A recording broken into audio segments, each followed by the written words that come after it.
Nah, ini dia nih dasarnya. Surat edaran resmi langsung dari Kementerian Pendidikan.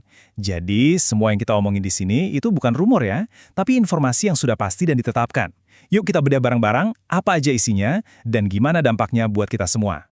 Oke, kita bakal mulai dari yang paling ditunggu-tunggu, aturan baru soal PR liburan. Terus, kita bakal cari tahu kenapa sih pedoman ini dibuat. Setelah itu, kita bahas apa aja yang perlu disiapin sekolah dan orang tua, fokus keamanan, dan terakhir, kita rangkum poin-poin kuncinya. Baik, kita langsung masuk ke topik pertama yang paling bikin heboh. Aturan baru tentang pekerjaan rumah selama liburan. Siap-siap ya, karena ini bisa dibilang perubahan besar yang udah lama banget ditungguin banyak orang. Coba deh, lihat kutipan ini. Jelas banget kan arahnya? Pemerintah mau liburan itu ya benar-benar jadi waktu istirahat, waktu buat kumpul keluarga, jadi nggak ada lagi tuh tugas yang bikin pusing, mahal, atau bikin stres. Fokusnya sekarang itu ke pengalaman bareng keluarga, bukan cuma ngejar nilai. Nah, ini pertanyaan bagus. Kenapa tiba-tiba pemerintah ngeluarin pedoman baru sekarang? Apa ini cuma soal ngurangin PR aja atau sebenarnya ada tujuan yang lebih besar di baliknya? Yuk kita cari tahu. Ternyata ada 3 alasan utamanya. Pertama, biar jadwal libur sekolah itu sinkron sama libur nasional. Kedua, untuk bantu ekonomi negara, misalnya lewat pariwisata keluarga. Dan yang paling penting, ketiga, mengembalikan liburan sebagai waktu yang berkualitas buat keluarga. Jadi ini strategi yang lebih luas, bukan cuma urusan sekolah aja. Sekarang kita geser sedikit ya. Kita lihat apa aja sih yang harus dilakukan pihak sekolah buat menjalankan pedoman baru ini. Ada beberapa tugas penting yang jadi tanggung jawab mereka. Jadi sekolah punya 4 tugas utama. 1. Kasih info soal keselamatan ke siswa sebelum libur. 2. Kalaupun ada tugas, harus yang ringan dan gak memberatkan.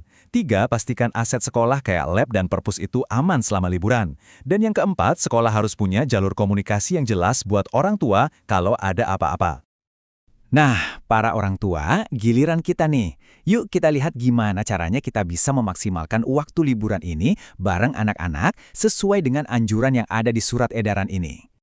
Grafik ini kasih gambaran bagus soal gimana idealnya aktivitas liburan dibagi. Porsi terbesarnya tuh untuk waktu berkualitas bareng keluarga. Bisa sesederhana masak bareng atau ngobrol-ngobrol aja. Sisanya bisa diisi dengan baca buku, main, atau ketemu teman. Penggunaan gadget boleh, tapi porsinya paling kecil. Dan yang penting, harus diawasi. Soal gadget, ini penting banget. Kuncinya itu komunikasi. Coba deh bikin kesepakatan bareng anak soal berapa lama boleh main gadget. Dampingi mereka dan pastikan konten yang mereka lihat itu positif. Ini penting banget buat kesehatan mental mereka. Buat keluarga yang punya anak berkebutuhan khusus, menjaga rutinitas selama liburan itu penting banget. Pedoman ini secara khusus mengingatkan untuk usahakan pola tidur dan makan tetap teratur. Dan jangan ragu buat komunikasi sama guru di sekolah kalau butuh dukungan, baik selama atau sesudah liburan.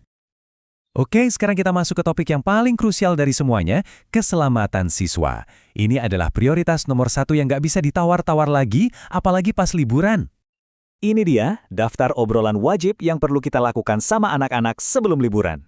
Pastikan mereka tahu apa yang harus dilakukan kalau ada keadaan darurat, entah itu di rumah, di jalan, atau pas lagi jalan-jalan. Ngobrol sebentar soal ini bisa jadi sangat berarti. Dan perlu kita ingat ya, perlindungan anak itu bukan cuma soal aman secara fisik. Ini juga soal memastikan setiap anak punya hak untuk belajar, bermain, dan tumbuh dengan tenang tanpa rasa takut. Ini komitmen kita bersama untuk menjaga masa kecil mereka. Oke, kita udah bahas lumayan banyak ya. Jadi, intinya apa sih yang bisa kita bawa pulang dari semua informasi ini? Yuk kita simpulkan pesan utamanya. Intinya sih 1, liburan itu waktunya buat recharge, bukan malah nambah beban. Yuk kita pakai kesempatan ini buat lebih dekat sama keluarga, lepasin stres, dan jaga kesehatan mental kita semua. Nah, pertanyaannya sekarang kembali ke kita. Gimana caranya kita bisa bikin liburan kali ini benar-benar jadi momen yang menyegarkan? Mungkin bisa dimulai dari hal kecil, duduk bareng keluarga, dan rencanain 1 atau 2 kegiatan seru yang bisa dinikmati bersama tanpa tekanan apapun. Selamat merancang liburan yang menyenangkan!